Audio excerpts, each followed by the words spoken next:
Kandidatja për deputet e Partisë Demokratike dhe Aleancës për Shqipërinë Madhështore, pedagogja Monika Hasani Hoshafi, organizoi një mbrëmje poetike in memoriam të veçantë për Çamërinë, për të gjithë ata që erdhën dhe nuk e pan dot më shtëpinë në Çamëri, e vetmja mundësi për ta parë ishte ëndra.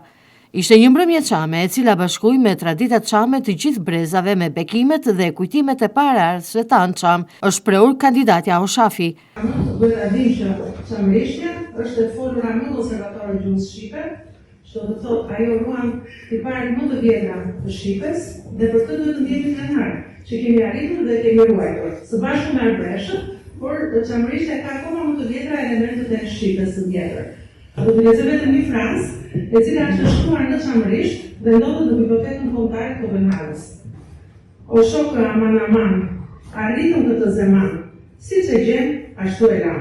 Gjatë mbrëmjes, kandidatja Hoshafi theksoi disa nga pikat e programit të saj, e cila fillon me krijimin e një muzeu virtual digital me të gjitha kujtimet dhe fotografitë çame për pasqyrimin e vlerave dhe traditave kulturore të Çamërisë, si dhe një pikë e fortë e programit të saj është puna për vallen e Osman Takës në UNESCO.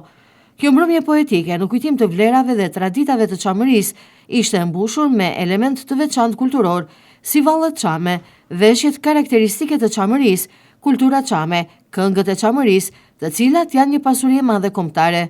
Në këtë mbrëmje performuan grupi i valleve çame, si dhe interpretimi i Laureta Petoshatit me amanetin e Fatos Arapit. Anila Toto interpretoi poezinë Njohja me Elin nga Çamëria, si dhe u luajt me violin pjesa muzikore Baresha.